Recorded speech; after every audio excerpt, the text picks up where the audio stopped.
अस्सलाम वालेकुम, welcome back to my YouTube channel. Hope you are all in well. सबसे पहले दरूद व सलाम अल्लाहुम्मा सल्ली व सल्लिम अला नबिय्यिना व हबीबिना मुहम्मद व आलिहि व सहबिही सल्लल्लाहु अलैहि वसल्लम।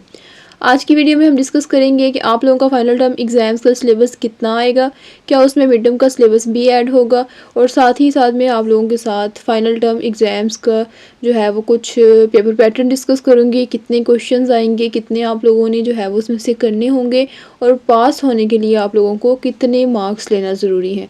तो चलिए वीडियो को स्टार्ट करते हैं। वीडियो स्टार्ट करने से पहले मेरे चैनल को सब्सक्राइब करें, वीडियो को लाइक करें, शेयर करें, ताकि इस तरह की मज़ीद इन्फॉर्मेटिव सी वीडियोस, मज़ीद इन्फॉर्मेटिव सी गाइडलाइंस आप लोगों तक पहुंचती रहें।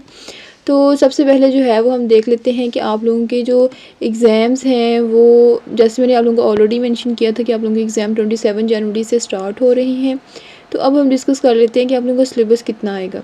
तो जैसे आप लोगों को ये मैं एक दिखाती हूँ कि ENG 501 सब्जेक्ट है और इसका मिड टर्म का सिलेबस था 1 to 18 चैप्टर।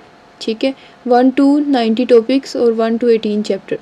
अब आप लोगों ने क्या करना है, इन 18 चैप्टर्स को एक साइड पे रख देना है, और अगला जो 19 वाला चैप्टर होगा ना, 19 से लेके एंड तक जितने भी इसके चैप्टर्स हैं, चाहे 40 हैं, 50 हैं, या 45, 40 या 45 होंगे, 40 या 45। ठीक है, तो यहाँ से आगे से लेके मतलब इनको नहीं इंक्लूड करना। ठीक है, 1 to 18 को छोड़ देना है बिल्कुल, 19 से स्टार्ट करना है 40 तक या 45 तक।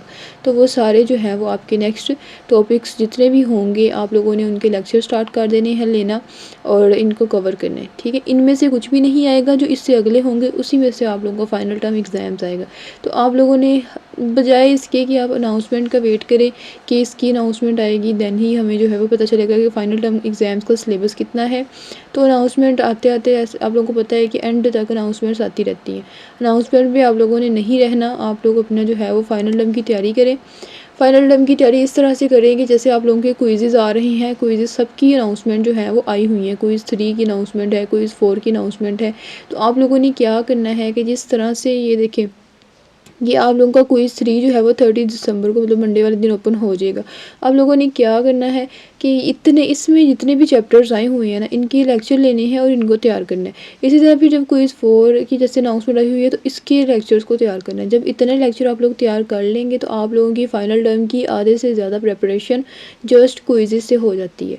ठीक है, आप लोगों ने इसे तैयार करना है। GDP तो आप लोगों को पता है कि आप लोगों का जो आंसर होता है ना GDP में, वो जनरल कोई क्वेश्चन होता है, तो इसका आप लोगों को हैंड आउट से सम टाइम मिल भी जाता है, लेकिन ज़्यादातर आप लोगों को खुद ही लिखना पड़ता है।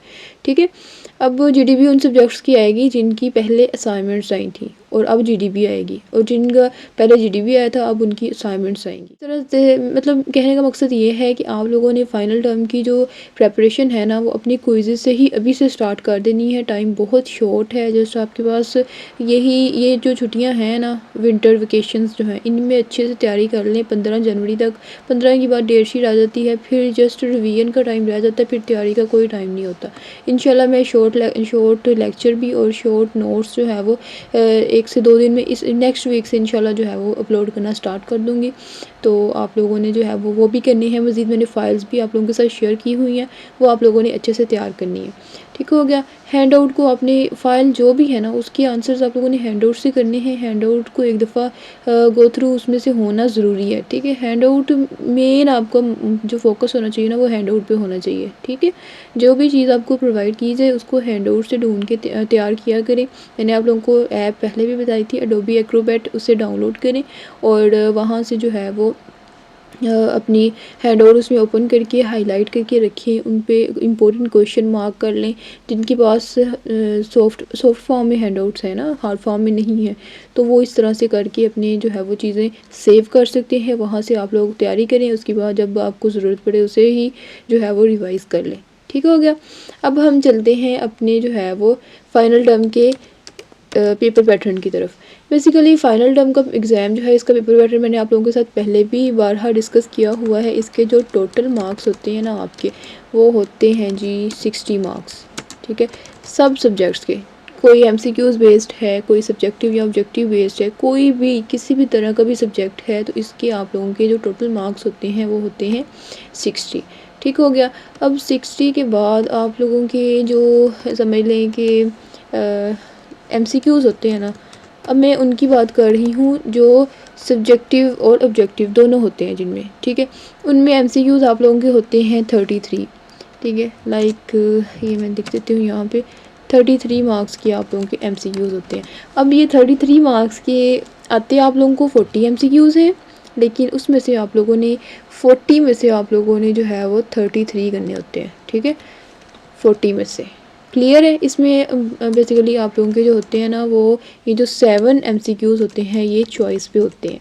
तो आप लोग इनको जो है वो करना तो आप लोगों ने ज़रूरी है, लेकिन ये है कि ये ज़रा आपकी रिलैक्सेशन होती है। आप इनको मतलब अगर साथ आपके गलत भी हो जाए तो 33 के 33 आप लोगों के जो है वो मार्क्ड हो जाएंगे। ठीक हो गया, क्लियर है। नेक्स्ट आप लोगों के हैं जी शॉर्ट क्वेश्चन। शॉर्ट क्वेश्चन में आप लोगों के 6 शॉर्ट क्वेश्चंस आएंगे। ठीक हो गया। लास्ट टाइम जैसे मिड्स में आप लोगों के 4 शॉर्ट क्वेश्चन थे, उनमें से आपने जस्ट 2 करने थे, ठीक है, 2 करने थे, और वो जो है वो 6 मार्क्स के थे। तो अब डबल मार्क्स हो जाएंगे। आप लोगों के 6 कुछ शॉर्ट क्वेश्चन होंगे, जिसमें से करने तो आप लोगों ने सारे ही हैं। रिकमेंड मैं यही करती हूँ कि सारे करके आया करें। उसमें से जो 4 बिल्कुल ठीक होंगे ना, वो मार्क्ड हो जाएंगे, और 4 3 12, तो 12 मार्क्स के आप लोगों के शॉर्ट क्वेश्चन होते हैं, ठीक है। 3 मार्क्स वाले ही होते हैं, 2 मार्क्स वाले आप लोगों के नहीं होते। नेक्स्ट हम बात कर लेते हैं लॉन्ग क्वेश्चन की।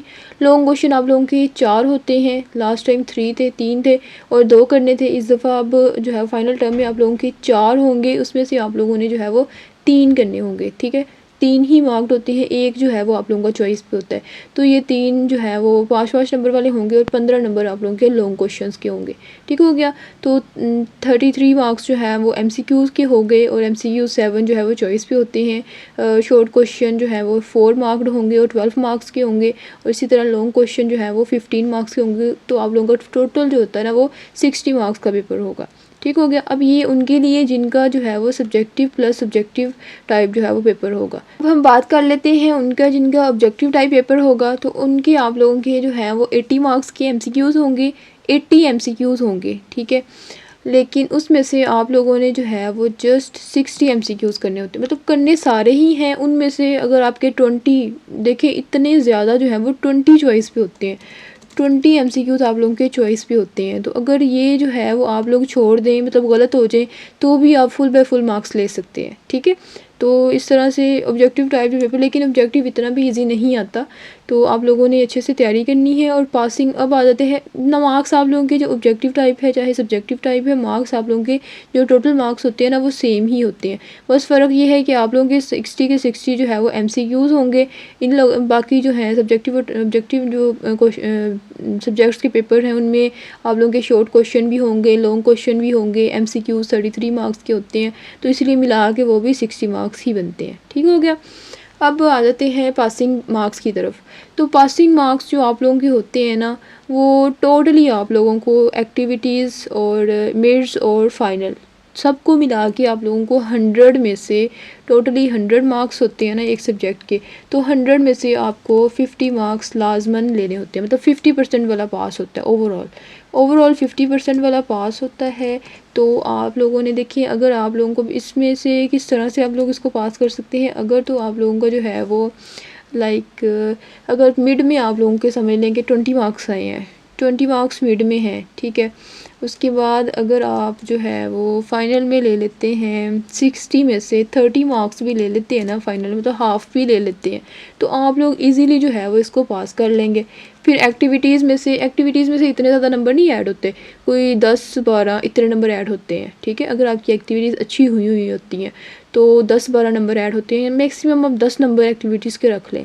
आप लोगों के 6-7 नंबर भी आए हैं ना क्विज़ेज़ में, तो आप लोग 10 नंबर जो है वो एक्टिविटीज़ के रख लें, लेकिन वो 10 नंबर जो होते हैं ना, वो एक्स्ट्रा में रखा करें, ताकि अगर यहाँ से, लेकिन आप लोगों ने मार्जिन यही रखना है कि आप लोगों के जो शॉर्ट क्वेश्चन जो है ना इधर फाइनल में से, वो एटलीस्ट 25 to 30 मार्क्स जो हैं वो आप लोगों के फ़ाइनल में आए, ठीक है।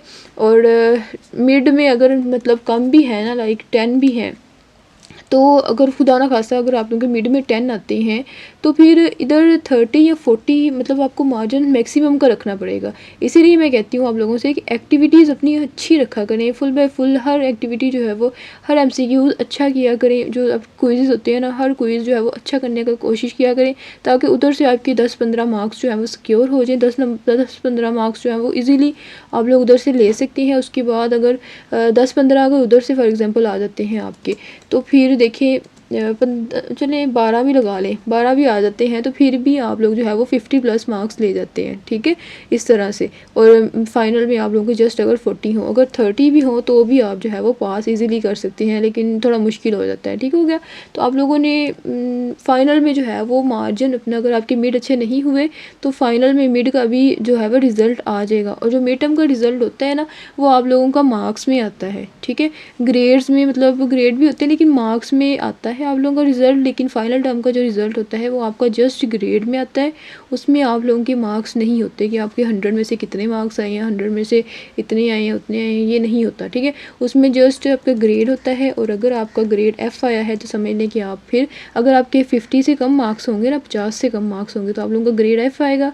फिर उस सब्जेक्ट को आप लोगों को नेक्स्ट रखना पड़ेगा नेक्स्ट सेमेस्टर में, और दोबारा से जो है वो उसे क्लियर करना पड़ेगा। और फिर इस तरह के जो सब्जेक्ट्स होते हैं ना, उनकी जब आपका मतलब ओवरऑल रिज़ल्ट बनता है ना पूरी डिग्री का, तो इस तरह के सब्जेक्ट्स के आगे R लिखा होता है, R मीन रिपीट, ठीक है, क्योंकि इसमें इसको आपने रिपीट किया होता है, तो इस तरह के सब्जेक्ट्स के आगे जो है वो रिपीट लिखा होता है। तो उम्मीद है कि आप लोगों को समझ आ गई होगी कि फाइनल टर्म की ग्रेडिंग और जो आपको पेपर पैटर्न है वो किस तरह से होता है।